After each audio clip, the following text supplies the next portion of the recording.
What happens when your worst fear becomes your reality? Hi, I'm Brent Cassidy. Welcome to the Nightmare Success In and Out podcast, where we explore how to overcome your fears and nightmares and set yourself free. We're going to be exploring this topic with guys I was in Leavenworth with and others who survived their own nightmare. These stories can be inspiring, sometimes sad. There's some humor, but hopefully you can come away with a nugget of something that'll help you knock down some of the prisons you built up in your own mind.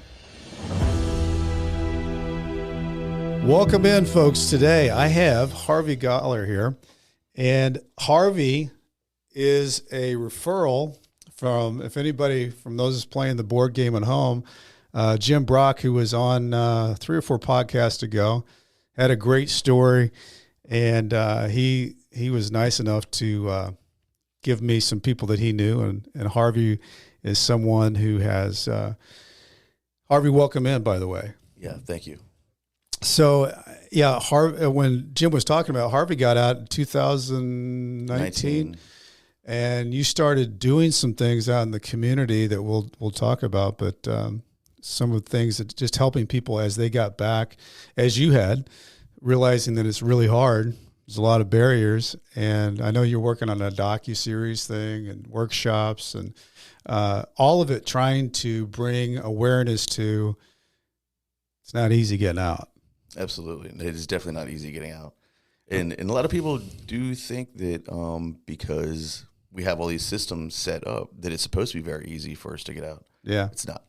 Well, and I think, we'll get into this, but I think the one of the things is there's a lot of people that are directing these programs that haven't been impacting themselves. I think if there were more people that were directly impacted who were helping create and programs and services for what they're trying to accomplish, it could be a lot more effective. And I think that's where some of this that's an easy fix. You just start bringing people in who know, and they sit around the table, they have a seat at the table, and all of a sudden there's some things and ideas that probably wouldn't have been thought about unless you've actually gone through it yourself.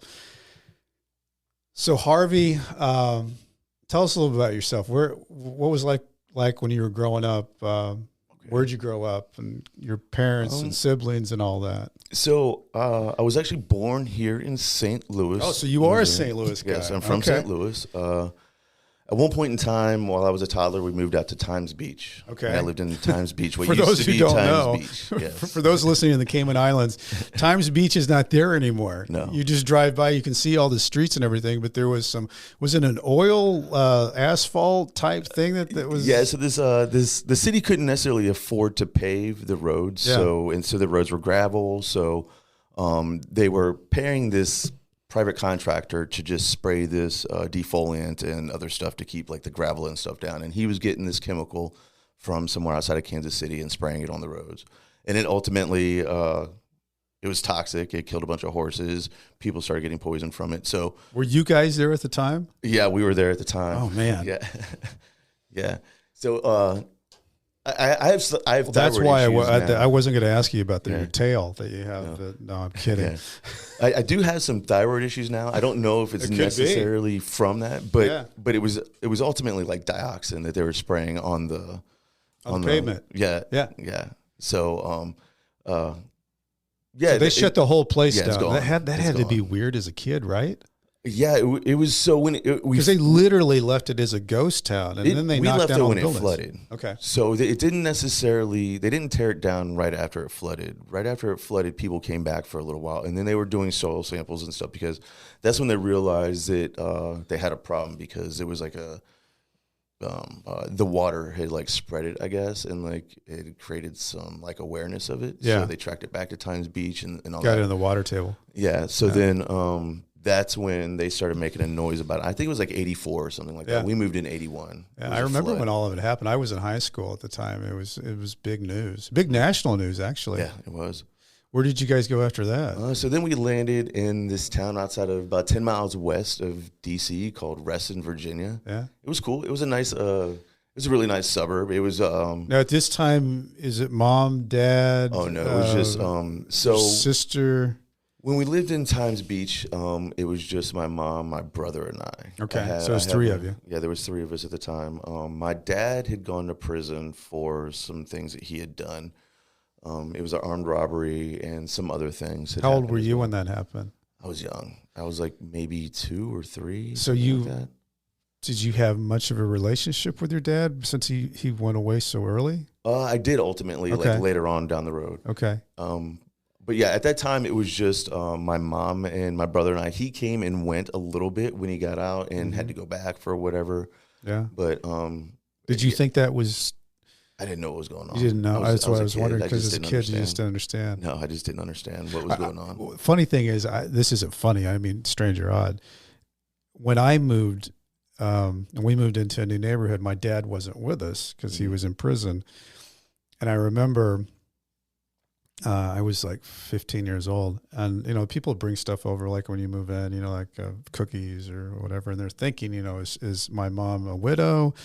Is she divorced? And the kids are like, where's your dad? And I always felt kind of weird about the fact, because we just decided to just say he was working out of town, which kind of was true. And then we go to visit him on the weekend. I mean, he did have a prison job out of town, but he couldn't come home.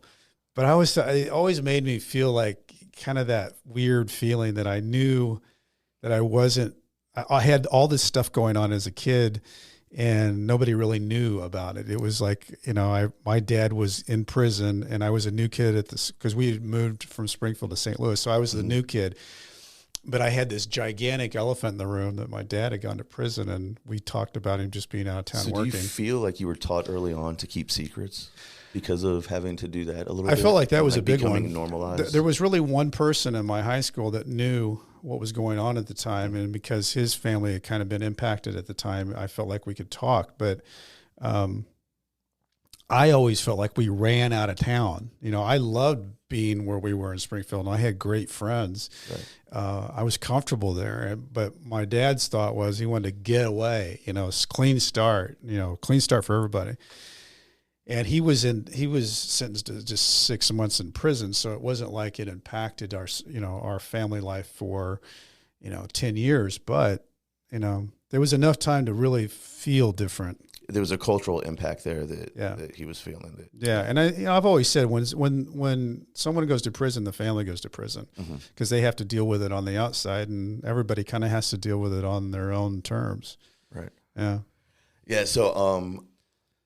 Later on, though, I do kind of remember going to see him one time. That's what I was going to ask you if you when visited he was in him. The county jail right before we moved to Virginia, because he had just gone back to prison when we ultimately decided to leave this area. Go completely out. The flood had happened. He had gone back to jail for whatever reason. And I kind of remember us like going to see him before we left town. Was your mom supportive at that time with your dad? Or no. So they used to have fist fights. So they just had full-blown like fist fights with each other. Yeah. And it was. So you saw all that? Yeah, I saw that kind of stuff. Yeah. So you saw a lot as a kid?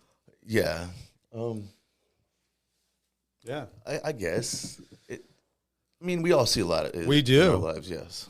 My parents they were like they like to fight at an audience. Like if they're, it was like who was winning the argument, and that was always kind of weird because they'd have an argument, and then they'd say who do you want to go with? Yeah, that's traumatic as well. Yeah, what are we doing? But they loved each other, but man, they were passionate. Yeah, so my dad, he definitely, I don't know, I don't remember enough at the time to say like what he was feeling about my brother and I, or whether or not he even like gave a shit about us, to be perfectly honest. Yeah. But we packed up and we moved to Virginia, Reston, and he ended up hitchhiking out there at one point after we'd been out there for a few months and violated his probation or parole. And he ended up getting a job at a restaurant that my mom was working at. I don't want to say he was a bartender, and then just got off work one day and never came home. Just hitchhiked back to that was it. Back to St. Louis. And that was the last I spoke to him. Like, how old would you have been at that time? 4 or 5. Oh, maybe. You were really small. Yeah, I was really small. I remember him doing that though, like periodically when I was growing up. Just like he'd just come in and out of your life. Yeah, and he got together with this woman, Mary, who was, he ultimately ended up marrying her. She was a little bit older than he was, quite a bit older than he was, actually. But she kind of reeled him in a little bit. Mm-hmm. But he would just still, like, say he's, like, the typical, I'm going out for a turkey. For real, I'm going out for a pack of cigarettes. And just never come back. And then he would end up in Virginia on our doorstep, like, hey, guys, what's up? Acting like nothing's wrong, drunk as a skunk, like, wanting to be dad, and my mom would just be like, you need to go back to your wife. You need to get to hell. And one time there was a woman in the car with him. Wow.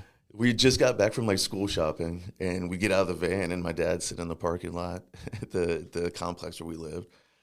And my mom wouldn't let us get out of the car, even though I think I was like maybe like 12 or 13 at the time. Mm-hmm. We knew what was going on, but yeah, she was yelling at him.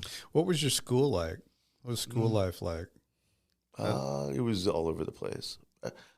The schooling, so I went to school in Fairfax County, Virginia. I grew up in marginalized areas. I grew up in like low income and stuff, but I was actually able to go to a really good school, thankfully, because of the way that the system is set up there. Yeah, how they had the lines drawn. Mm-hmm. Yeah. In the town that I grew up in, Reston, Virginia, it was a planned community, and so they didn't just have like projects off over in the middle of nowhere. They had projects, like I literally grew up in the middle of a golf course, but it was all Section 8 housing. That's crazy. And there's golf courses all around me, right? Wow. It had its own barriers as well, because, you know, you had the people that have a lot right next to the people that have nothing. So there was a lot of like, there's a lot of conflict between that, class issues between that. But yeah, my schooling, I ended up having to go to alternative school because, like, my family life was not good at all. It was all over the place. My mom was married to, like, several different men, and they were all, like, battling their own, like, addictions of some sort or another. And we were witness to that. And we also, my brother, I have a sister now, too, that she had with her second husband, who was a carny and a biker, right? He was a transient, and ultimately, like, was the person that introduced my brother and I to drugs, and we started getting high at a young age, and that was normalized. And it's how old do you think you were when that started being introduced to you? Oh, I was like 8 or 9 the first time. Wow. I thought you were going to say like 13 or 14. I was allowed to inhale marijuana. They were like blowing it in mine and my brother's face, like filling up the bong and like, here guys, like, look at this. And so it was normalized. That was normalized for me very, very early. And then my mom, that married relationship fell apart, and she got together with these individuals that were like really supportive of the troops during the Desert Storm. Okay. And a lot of them were like Vietnam vets and transient themselves, and they come back to the house, and some of them were heroin addicts. So I got introduced to heroin at a young age.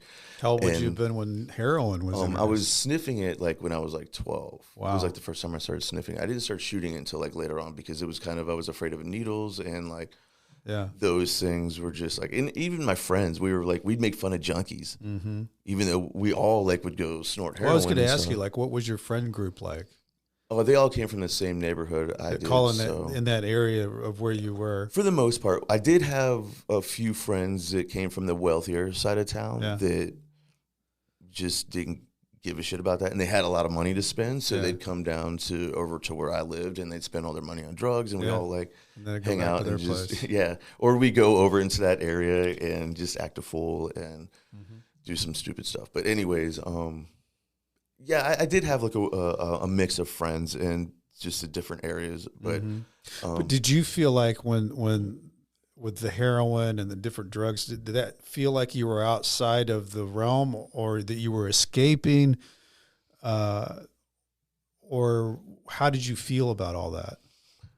It was weird at the time, because like I'd come through like the Nancy Reagan just say no era. Yeah. And they weren't really telling you what the negative consequences of just don't the do drugs were. It was just say no, right. Just don't do it. It was all like, abstinence, pure abstinence, right? Nothing else, right? So as they're like bringing these like suitcases of drugs into the school and showing my friends and I what they look like and what the effects are, we're sitting in the back of the class like taking notes, like, so that then we know we can go talk to so-and-so on the street corner about when we want to ask for this stuff. Right. So it was more it's almost like a like research project. It was, and that's kind of like where I started getting interested ultimately, because my family, they didn't necessarily, they got drunk and they smoked pot. No one was doing acid or Right. heroin or anything like that. In fact, those are the drugs that no one even like talked about or they looked down on. But ultimately the drugs that I flocked to eventually, because I think that people weren't talking about them. Yeah, they were the taboo openly. ones. Yeah. But so when I was doing it, it wasn't necessarily like, I think it was like kind of like I was always taught when I was younger not to like just like take something for face value. If someone says it's bad, just don't like take it. Just say it's just because they say it's bad, it's not bad, right? Right. You need to figure it out for yourself, research it, right? Don't always trust someone when they tell you something. So like especially authority figures. Yeah. And so I think just part of my rebelliousness and just acquisitive nature drew me to like wanting to use drugs, and then I found them ultimately as an escape from my family life and other things that were going on at home Makes sense. that I didn't want to be around. And so as you got through school, so at 18 years old, where did you jump off from? Oh, so I'd been back to school real quick. My school, I was all over the place. I'd been expelled, suspended. I did ultimately graduate from high school, though, because after all that journey, because like it was just at the end of the day, I was like, I have to complete something in my life, right? Yeah. If I'm not going to complete anything else, I have to do this in my life, and this is the one thing that I felt like it. So really, my grandparents on my mom's side of the family are really wealthy. Well, I want to know this. So if you were falling in and out of school and you were getting expelled or you were getting that, with your siblings or your brother and your mom, was that happening with your brother and my brother was right behind me. So it was just all happening. Okay. He and I were right behind each other. My sister's almost not quite 10 years younger than me, 9.5. So she's quite a bit younger. Yeah, she's quite a bit younger than me. So, but I had these influences in my life that were ultimately like the people that I looked up to and the people that like I wanted to like look down and say, wow, he's doing a good job. So ultimately, like my grandparents are the reason why I graduated from high school, because they were they steadied you. Yeah, they were the people that I saw had like a steady. At that time, I saw that what they were doing was steady. Was were they close to you or around in your life? Yeah. So my grandpa, my mom's dad, pretty much was my father figure in my life. They would come and pick me up from Virginia, and we'd meet them in St. Louis, and I'd do a bunch of things in St. Louis for a couple months during the summertime, a couple weeks during the summer, and I go back to Virginia. And then when I was in Virginia, though, they lived here in St. Louis when I was in Virginia. My mom's mom and her new husband, this excellent man, Herbert Fix, he was a colonel in the Marines. He passed away about a year ago, around this time. He was my father figure here in Virginia at the time. And they were really, both of those individuals have accomplished a lot in life. So like looking at them, they were my idols. They were the people that I looked to and wanted to emulate ultimately in my life, even though I was doing these other things. So graduating from high school was a big thing for me. And then college was kind of just like, yeah, whatever. I ended up just living on the street and falling into drugs really hard after that. And ultimately like made a bunch of bad decisions that led me to living a life of going in and out of prison. Mostly drug-related stuff where you could just easily get picked up on, or you're trying to get money for this or that, and you get picked up and you get charges. And just petty stuff for real, like,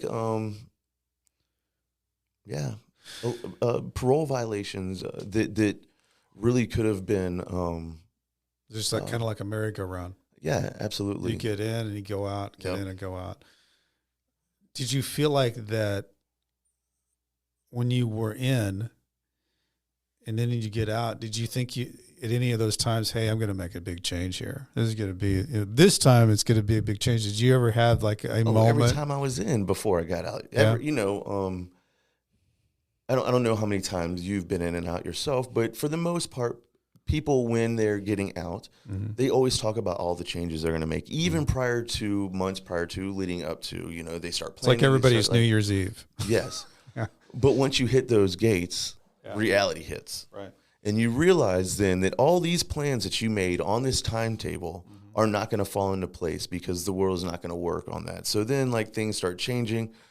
And for some of us, it's the reality of the fact that you're on probation and parole, and you have someone telling you, controlling your life, and ultimately making these decisions for you. Yeah. I had to struggle with that. I had a couple probation officers that I really didn't get along with. And it was more or less just like a character difference that ultimately led to us not getting along, because I wasn't doing anything wrong. 3 months after I got out of 3 weeks after I got out of prison one time, I had a job. I wasn't getting paid very much. My probation officer, as soon as I notified them that I had this job selling newspapers, they told me it wasn't lucrative enough and I had to find another job. So a couple weeks later, I found another job working at a restaurant down in South County, Rich and Charlie's. And so I had 2 jobs at this point. And the one job I wasn't making enough, the job selling newspapers. So I wanted to find something that would be a little more stable. So also wouldn't have to work at Rich and Charlie's as well. I found a job where I was making quite a bit more money. And on top of it, I would have benefits. Well, I took this job, and now she violated me for job hopping. Oh, my gosh. Yes. Well, see, that's the crazy thing I think that people don't know about is that that's all put in place and is told to the public that this is going to be a big help.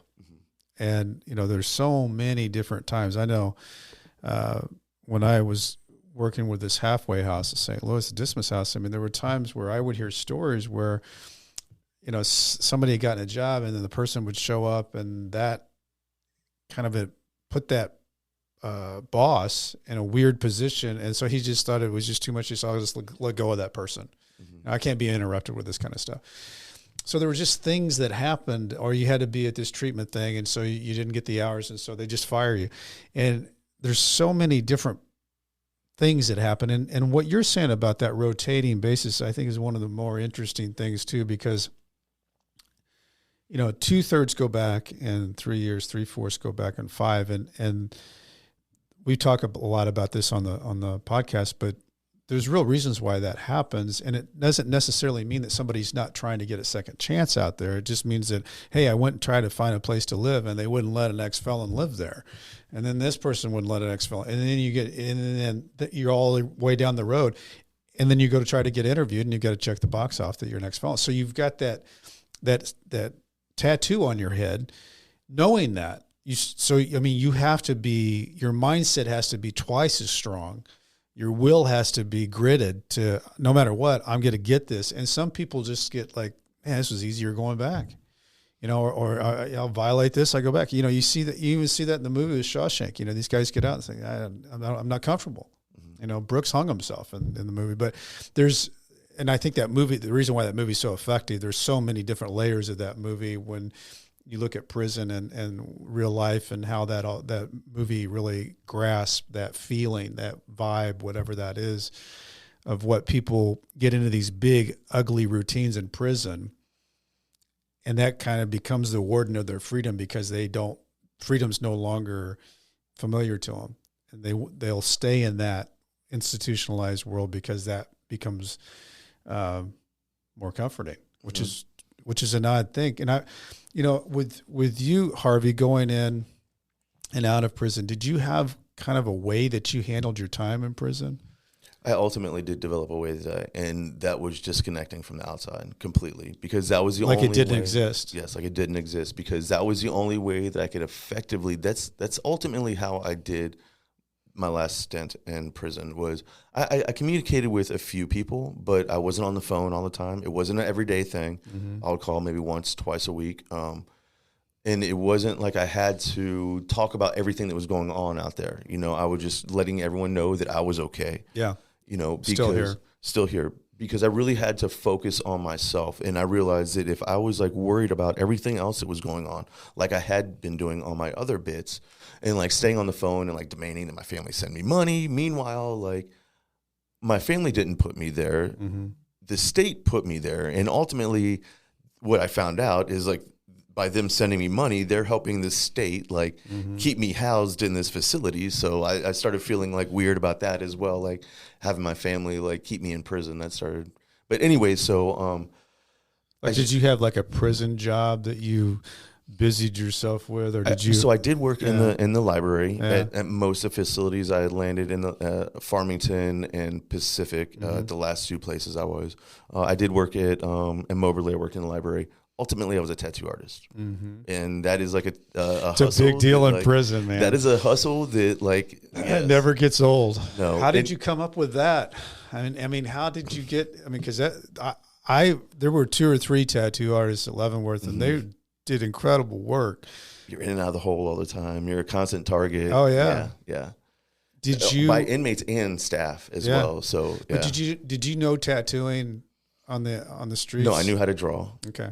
And I had a few tattoos, and I had one of these like people that I'd met in my life somewhere along the lines had taught me how to make like a homemade tattoo gun and kind of like the logistics of it. And my brother and I had fooled around on each other and like done some stupid crap. Is it true that you can take newspaper and the print of the newspaper and be able to break that down into a tattoo gun?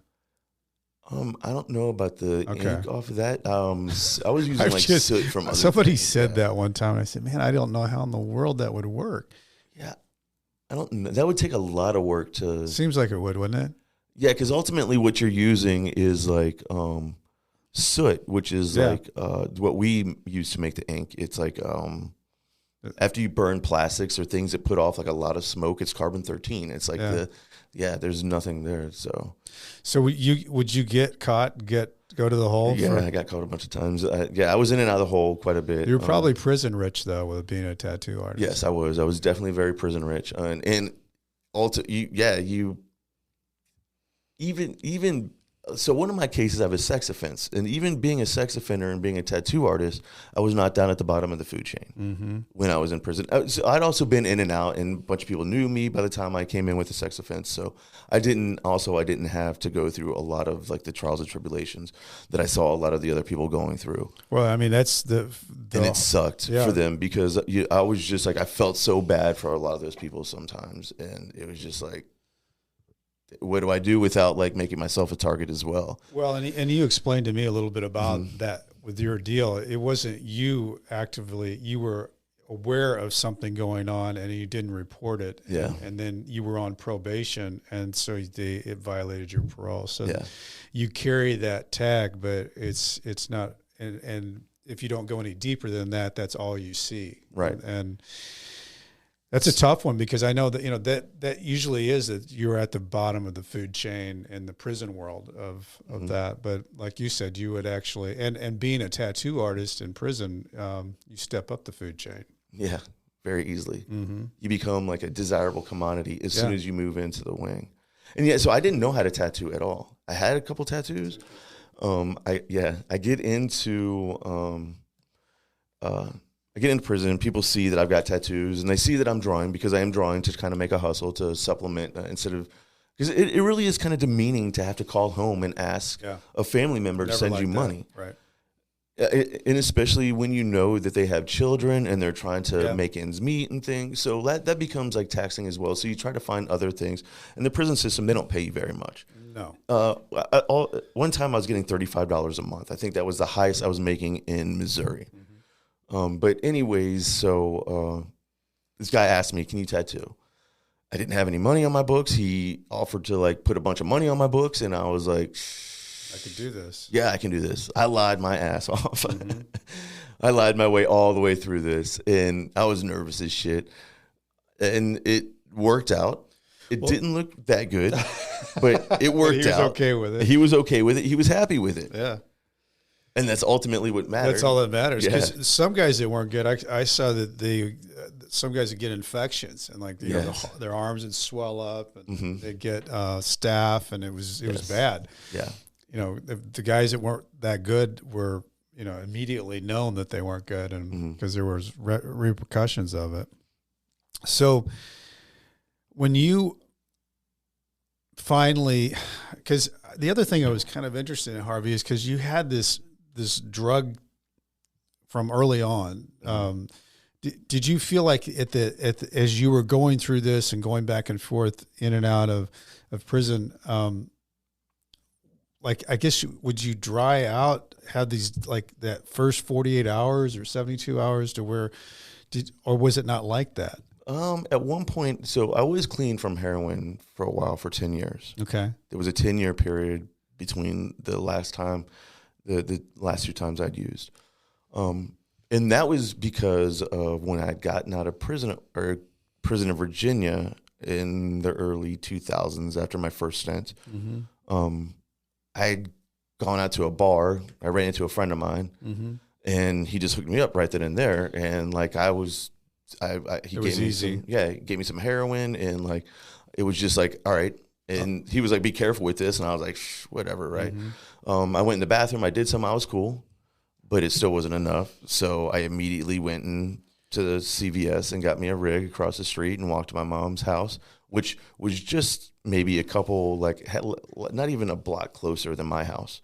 I could have gone to my house, but I went to my mom's house and I OD'd. I ended up like shooting up just a couple, like, I think it was like a week or so out of prison in Virginia. And I OD'd. Yeah. And the police, I woke up, the ambulance was there, the look on my mom's face when I was in the hospital was just like, that was horrible. Yeah. So, I'm curious, when you said you went back in, people knew who you were. Yeah.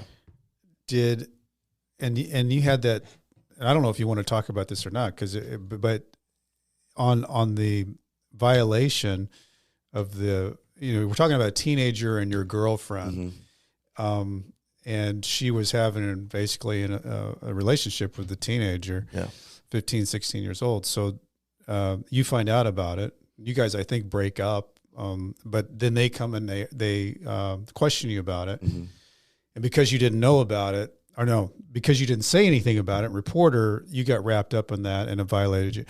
So did those guys, I'm curious, did those guys know going back in that was your thing, that's what happened? Ultimately, they got violated when I went back in. That's when you came back in, did they understand, not only the tattoo guy, but you said you kind of didn't have to deal with that world? Yeah, because those guys had the hardest world in the world. It was kind of like I can't believe I'm actually locked up for this. Like, I can't believe this is what I'm going back to prison for. And how much time were you looking at from that? For the violation? It's because I already had a record, a past. Yeah. They were trying to throw the book at me. I lived in this small town in Lebanon, Missouri, and they were trying to hammer me. They were trying to give me all 7 years on this. Just put you away. They did not want to negotiate with this at all. And I ultimately sat the remainder of a sentence in prison, like, fighting this case. And then once I got out, then they wanted to work a plea deal with me. Wow. Yeah. Well, let's talk about the thing in Pacific where you and Jim Brock meet up, and then there's a program. How did you get introduced to the program with WashU? So I came back in on a violation for the sex offense. I was at Farmington. I refused the program. I was just like, I'm going to complete my sentence. This is going to be the best thing for me. I talked to my family. They agreed as well because they knew just my history, right? So they were like, okay, if you're okay with this, you're just going to do the rest of your sentence. So when I did that, they ultimately rolled me off of, they sent me from Farmington to Pacific. And they put me in general population. I was already in general population, but they put me on a camp where it wasn't primarily sex offenders and stuff like that. So I get to MECC. They put me through, which is Pacific. They put me through orientation, and they talk about having a college program there. Now, normally when you get to like RNO and the orientation, people aren't listening to that and stuff like that. It's the same crap. They give you the PREA stuff and all that, right? And it's the same video they show you, like, in Ohio, in Virginia, and in Missouri. So, but this piqued my interest. And it was just like, hold on, I can get like college credit while I'm in, because I had been looking for that, but they were saying you had to pay for it and all this other stuff. And from a great university. Yeah, and it was from Washington University. So as soon as I found out about it, I went and asked my caseworker about it. And I don't talk to my caseworker ever. I don't talk to the COs. I don't want anything to do with them because pretty much they're useless, really, right? And when you do have interactions with the caseworkers, it's normally them like trying to throw you in the hole for a violation. It's not them trying to point you in the direction of a program. Right. So I also knew that I was horrible in math. Me too. So I was working in the library. That's why I took political science in college. Math wasn't required. Yeah. So I went. Yeah, that's what I was going for, is political science. But I did go and take a couple of math books out of the library that I noticed hadn't been checked out at a long time, and took them back to my cell and held them there for a long time. And 2 or 3 hours a night, I would sit in these algebra books, pre-algebra books, college algebra books, and get to where I thought that I needed to be in college algebra, and get myself in this mindset. Okay, I need to study this time. I need to do this. And then also the people that are coming asking for tattoo work, they realized I wasn't answering the door during this period, so that like I was also like separating from that as well. I had to make that separation because that became a pain in the ass as well. Being a college student, full-time college student that was taking 6 classes at one point in time, and trying to support myself in prison through like tattooing. And not go to the hole for it at the same time. That was a task. Yeah. But I get there and I start befriending everybody that's in the program as well, right? And then there's this guy, Nathan Rogers, who I knew from being in and out at other times as well. I've been to other camps with him. He and I become cellies, and I just kind of like get my way in there, and I take the test, I get in, and I think it's interesting. What you're saying is also a very good tip for people when you're trying to get to something. Humble yourself and find out who's doing it, how are they doing it, how can you do it, and that's what you did. You started getting familiar and around the people where you wanted to be, and that worked for you to get closer to that program. I did not want to be on the yard. I did not want to be getting high. I didn't want to be doing all these other things that kept sending me to the hole and doing all this other shit, and ultimately like leading to me coming back to prison once I got out, because I wasn't like, I'm not going to say I didn't have skills, because your IQ is your IQ. You can like bring it up a couple points or whatever. So I think I've always been fairly intelligent, just being able to harness it. And I could tell that just when we were talking on the phone. I mean, you're very articulate about what you're doing, what you're about, and well spoken. So it doesn't matter where you come from. No. I mean, sometimes just how you're wired. Yeah. But the program that ultimately ended up being the best choice I made while I was in prison. Well, how did it work? They come to you? Did they come to you in that program? Did WashU people come to you? Did you go online? Like what? No, so the professors and the TAs and the tutors and the administrators and the advisors all drove 45 minutes. That's incredible. Out to Pacific, Missouri from Washington University. That's really incredible. Yeah. It really is. Some of them didn't even necessarily have cars, so they were having to go through like a ride-sharing program. And they're still doing that now to go out there. And now they're going to Vandalia as well, which is even further. That's a women's prison. Yeah, it's a women's prison. Yeah, it's a women's prison, yes. They just admitted their first cohort this year, I want to believe. And I might be misquoting this, but I'm pretty sure there's like 20 students in the program out there right now. So did you graduate from the program while you were in? Yeah, I ultimately I earned an AA in 2019 while I was inside. Yeah. Wow, very cool. Yeah, I busted my butt to get that too. I mean, that's just really cool. I mean, that very rarely are you able to accomplish something like that. They don't, because the program's not there. But you took and saw it, went after it, found out what you needed to know about it, and got in it. And the thing that is, people might assume because we have a college and prison program that the prison is completely on board with this, and we're allowed to freely come and go and attend this program like you would normally attend a program that you would think would be in a carceral institution or a prison setting or something like this. But it was not that at all. It was an uphill battle every day with the COs. You did have COs that were on board. Also, it was new. So yes, it was news not liked when in the prison world. No, definitely not liked. Yeah, and it was also like, I think at the time, like afterwards I got out and I spoke with a couple lawmakers and senators and stuff, like trying to push for the rollback of the ban on Pell eligibility for currently incarcerated people. And the talk was about like vocational and like labor trades and things like that. Well, this is not any of that. Right. And this was coming into an institution and taking up space where they wanted to put a vocational trade or something like that. And they're not teaching people to go out and be like productive. Did they in the labor force? They're teaching people to be creative thinkers. Exactly. And be That's able different. To be, yes. It's a lot different. Yes. I'm trying to remember though, did they cut some of the people that worked in the prison in on the program too, that they could Yeah, they did. Yeah. So that was probably smart, because then they were being part of that, taking advantage of that situation of everybody being educated in a way that they did, but I think they fell short, and they just were kind of like naive in thinking that like all these individuals that work at the prison, because they work at a prison, have some kind of education that they will be able to benefit of having this college education, or would be interested in even having this education, or would be willing to even have the time to go to St. Louis to go to classes. Right.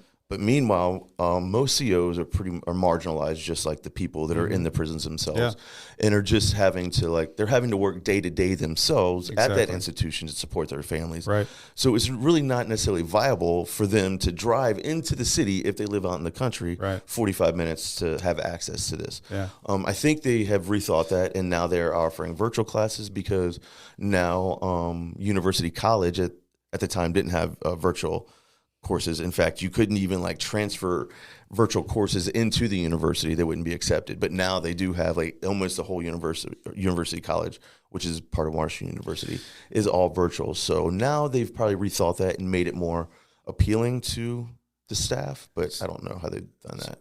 So going back to the family stuff, your brother, was he in and out just like you were, or how did you? Because I feel like you guys, just the way you talk about it, that you were close. We were. Did you guys remain close through that growing up period to where you are today? No, we did drift apart ultimately. We were very much the same though, but we did drift apart in lives. He went to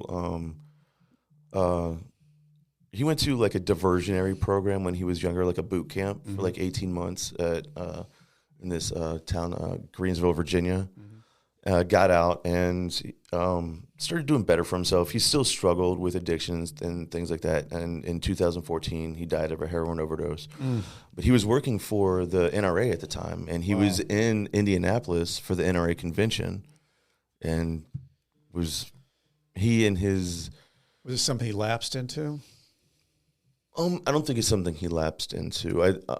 He and I were having phone conversations, and they weren't good phone conversations. We were arguing a lot, and it was ultimately over a lie that my mom had started while I was on the run. She said that I was using his Social Security number and all this stuff, and I wasn't. That's like the dumbest thing I would have done. They're looking for my family members to question them where I am, right? Yeah. So it created a big rift between he and I, because he was in the process of like creating this family and trying to do good for his family. And I understand that. That's why I wouldn't have never done anything like that. But he and I drifted apart because of that, and other lifestyle choices that I had made as well. Like I was open about my addictions. I wasn't really trying to hide them. And he was very undercover about them. But he would call me like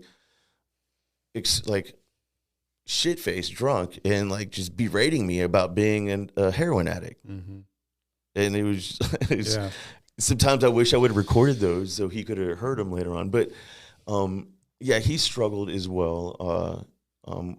Whatever happened to your dad?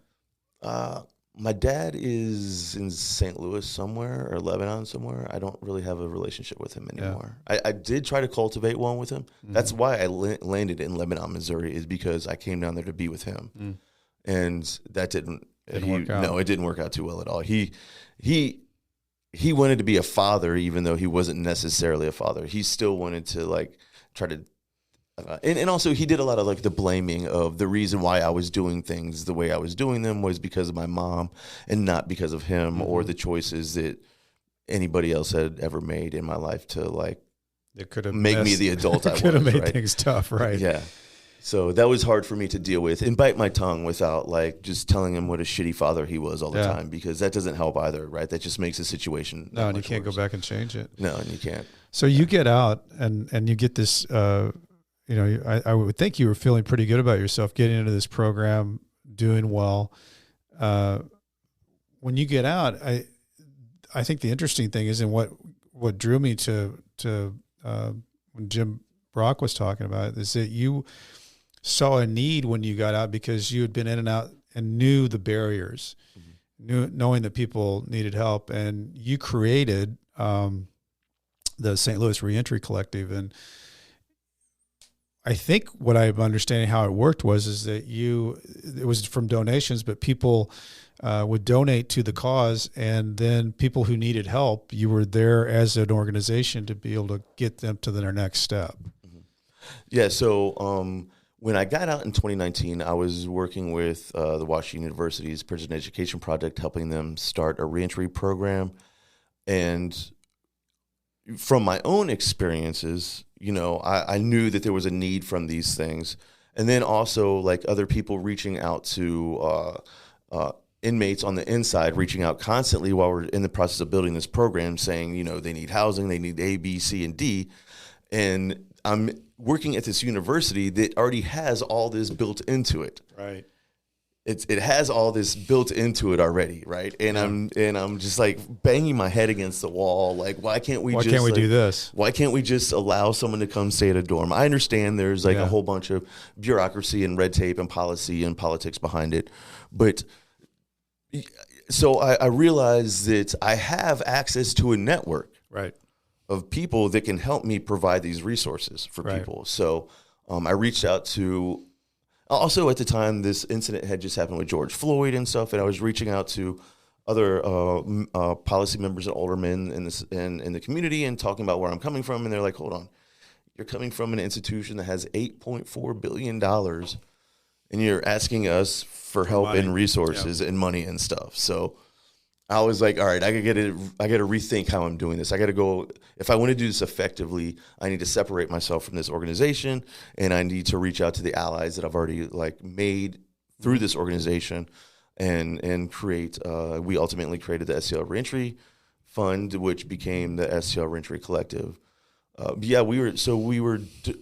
We started off with small donations, small $5, $10 donations.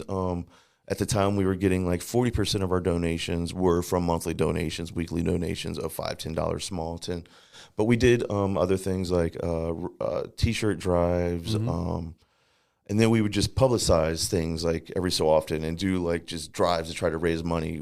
And we didn't really know what we were doing, but we just had access to people that had bleeding hearts, which worked out really well for us. You just took action and got recognized, which leads me into the docu-series and your workshops. And I know you spend a lot of time on these different topics, which I think is great because it's such an important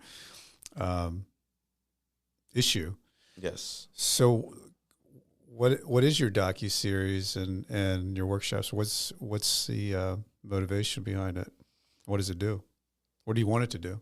All right. So the motivation behind it is while I'm sitting in prison, I'm calling home, all I can hear my mom talk about is 60 Days In and Locked Up Abroad and all these other shows that demonize what is going on the inside.